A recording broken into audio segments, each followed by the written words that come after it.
नमस्कार, स्वागत, वंदन, अभिनंदन आप सभी लोगों का आज के इस वीडियो में, जिसमें हम क्लास 9th का मैथ सब्जेक्ट का चैप्टर नंबर 8 जिसका नाम है क्वाड्रिलेटरल। तो आज के इस वीडियो में हम इस चैप्टर के कुछ क्वेश्चंस को अटेम्प्ट करेंगे।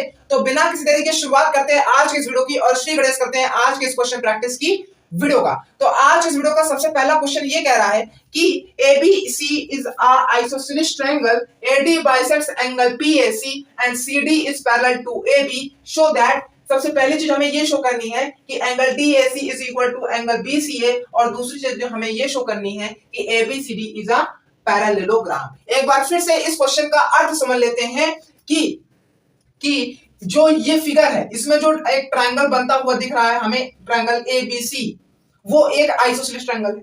और हम ये जानते हैं कि आइसोसेलेस ट्रायंगल एक ऐसा ट्रायंगल होता है जिसके कोई दो साइड एक दूसरे के इक्वल होते हैं। तो क्या मैं कह सकता हूं AB बराबर है AC के, AB बराबर है AC के। और हम ये भी जानते हैं इसके साथ साथ कि angles opposite to equal sides are equal to each other, यानी एंगल ABC बराबर होगा एंगल ACB के ना। ये दोनों एंगल्स बराबर होंगे, ये दोनों एंगल्स बराबर होंगे। और दूसरी चीज हमें ये कह रहा है क्वेश्चन में कि AD बाइसेक्ट्स एंगल PAC। जो AD है वो एंगल PAC को बाइसेक्ट कर रहा है, यानी यहां पे बनने वाला एंगल और साथ साथ यहां पे बनने वाला एंगल एक दूसरे के बराबर होगा। जी हाँ, बिल्कुल कह सकते हैं, बिल्कुल कह सकते हैं। और साथ ही साथ क्वेश्चन में यह भी कह रहा है कि जो CD साइड है वो पैरेलल है AB के। जो CD साइड है वो पैरेलल है AB के। तो हमें इन सारी चीजों की मदद से हमें ये शो करना है, सबसे पहली चीज कि एंगल DAC बराबर है एंगल BCA के, और दूसरी चीज हमें ये शो करनी है कि जो क्वाड्रिलेटरल ABCD है वो एक पैरेललोग्राम है। तो सबसे पहले अटेम्प्ट करते हैं इस क्वेश्चन के फर्स्ट पार्ट को। तो इसमें हम सबसे पहले ये लिखेंगे गिवन में क्या लिखेंगे, गिवन में ये लिखेंगे AB is equal to AC, AB is equal to AC। और क्या लिख सकते हैं, angle ABA is equal to angle ABA, क्या angle ABC is equal to angle ACB। ठीक है। और क्या लिख सकते हैं, और हम ये लिख सकते हैं कि angle PAD is equal to angle DAC ना। हमें तीन चीज दी गई थी इस क्वेश्चन में, तो तीन चीज हमने यहां पे लिख दिया। ठीक है। गिवन के बाद हम लिखेंगे टू प्रूफ में हम ये लिखेंगे कि जो एंगल है DAC वो बराबर है एंगल BCA के ना। ये चीज हमें प्रूफ करनी है। अब प्रूफ के बाद हम लिखेंगे प्रूफ, जिसमें हम इस क्वेश्चन का पूरा क्रियाकलाप करेंगे।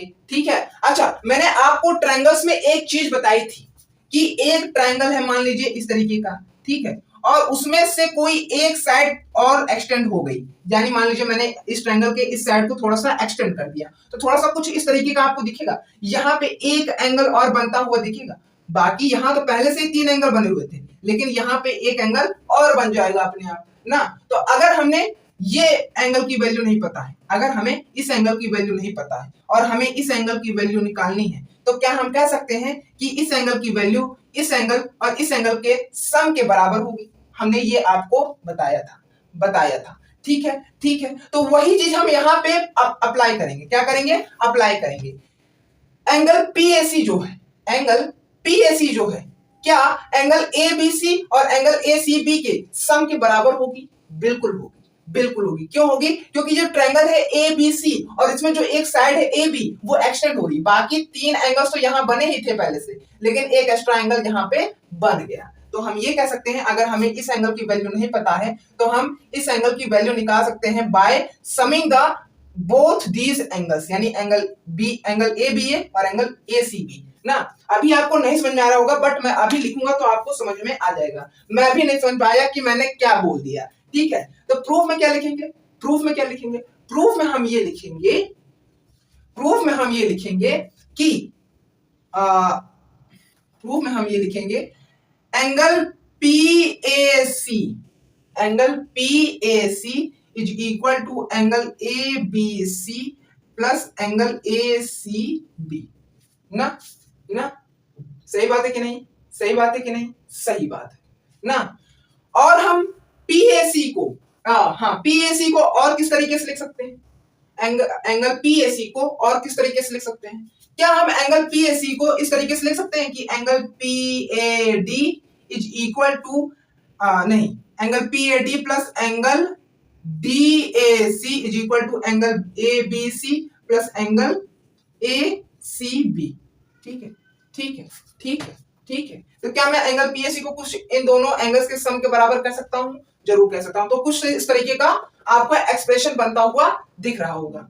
अब जैसे ही मैंने कहा, गिवन में हमने देखा कि एंगल पीएडी बराबर है एंगल डीएसी के, तो क्या मैं ये कह सकता हूं,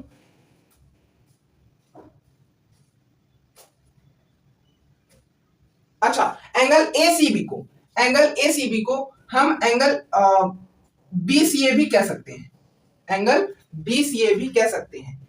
तो अगर गिवन में ये दिया गया है कि अगर एंगल पीएडी बराबर है एंगल डीएसी के, तो क्या मैं यहाँ पे एंगल डीएसी की जगह, नहीं, एंगल पीएडी के जगह एंगल डीएसी लिख सकता हूँ? क्यों? क्योंकि ये दोनों एंगल्स एक दूसरे के बराबर है। तो कुछ इस तरीके का एक्सप्रेशन बनता हुआ दिखेगा आपको आगे कि angle DAC plus angle DAC बराबर एंगल एबीसी। अच्छा, यहाँ पे भी कुछ हो सकता है। यहाँ पे क्या हो सकता है? गिवन में हमने फिर से देखा एंगल एबीसी बराबर है एंगल एसीबी के, एंगल एबीसी बराबर है एंगल एसीबी के ना। यहाँ पे जो एंगल एसीबी है उसे हम एंगल बीसीए भी कह सकता हूं ना। पार्ट वही है, बस थोड़ा सा नेम में हेरफेर है। ठीक है, ठीक है। तो अगर एंगल एबीसी बराबर है एंगल बीसीए के ना, तो क्या हम एंगल एबीसी की जगह एंगल बीसीए लिख सकते हैं? क्यों लिख सकते हैं? क्योंकि ये दोनों एंगल एक दूसरे के इक्वल है ना। तो कुछ इस तरीके का एक्सप्रेशन इस तरफ भी आपको बनते दिखेगा कि angle BCA plus angle BCA, इस तरीके से आपको आगे एक्सप्रेशन बनता हुआ दिखेगा ना। तो अब इन दोनों साइड में समिंग अप करेंगे तो हमें मिलेगा twice of angle DAC is equal to twice of angle BCA ना। तो अगर हम इस 2 को इस तरफ भेजें, यानी एंगल डीएसी बराबर twice of angle BCA upon में 2, तो 2 से 2 कैंसिल आउट हो जाएगा। तो यहाँ पे आपको आगे दिखेगा कि एंगल डीएसी बराबर है एंगल बीसीए के। और हमें इस क्वेश्चन के फर्स्ट पार्ट में यही शो करना था, यही प्रूफ करना था, और वही चीज यहाँ पे आकर के प्रूफ हो गया है। तो हम आगे 2 शब्द लिख सकते हैं क्या? Hence proof. जरूर लिख सकते हैं। क्यों लिख सकते हैं? कि जो हमें प्रूफ करना था वो आके यहाँ प्रूफ हो चुकी है, तो इसलिए हम यहाँ पे हेंस प्रूफ लिख देंगे। ठीक है, ठीक है। तो अब यहां तक आप लिख लीजिए, आगे फिर बढ़ते हैं अपने सेकंड पार्ट पर।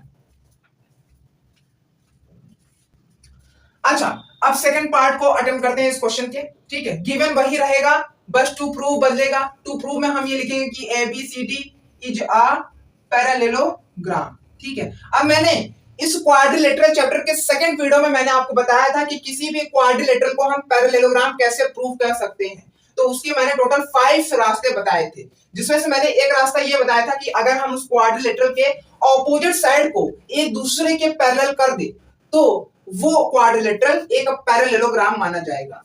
सिर्फ और सिर्फ एक पेयर ऑफ ऑपोजिट साइड को हमें पैरेलल नहीं प्रूव करना है, हमें both pair of opposite side को पैरेलल प्रूव करना होगा। तो जैसा कि हमें गिवन में ये कहा गया, अच्छा गिवन भी, हाँ गिवन भी बदल जाएगा। गिवन में क्या लिखेंगे हम? गिवन में हम ये लिखेंगे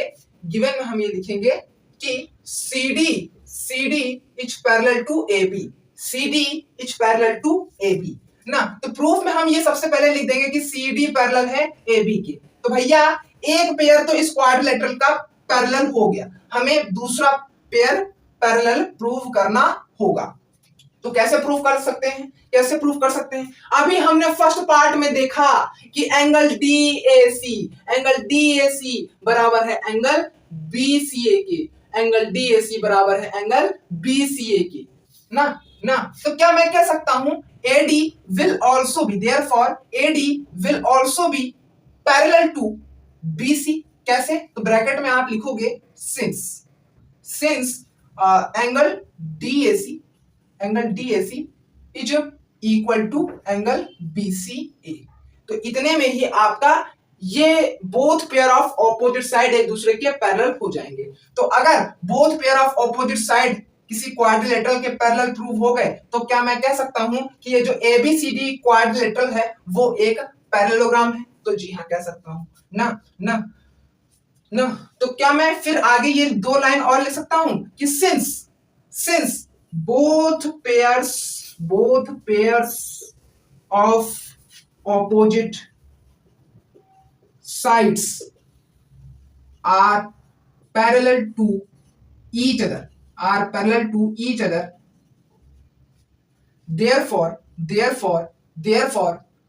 ABCD is a parallelogram. तो अगर ABCD एक पैरेललोग्राम हमने क्या दिया तो यहीं पे हमारा मकसद पूरा हुआ और फिर हम आगे दो शब्द लिख देंगे हेंस प्रूफ्ड। तो फ्रेंड्स इस वीडियो में अभी तक के लिए सिर्फ इतना ही और मिलते हैं अगली वीडियो में। लास्ट तक के लिए बने रहने के लिए थैंक यू सो मच। और जितनी चीजें मैंने आपको समझाया उतनी चीजें अगर आपको समझ में आई हो तो वीडियो को लाइक, वीडियो को शेयर और चैनल को सब्सक्राइब जरूर करिएगा।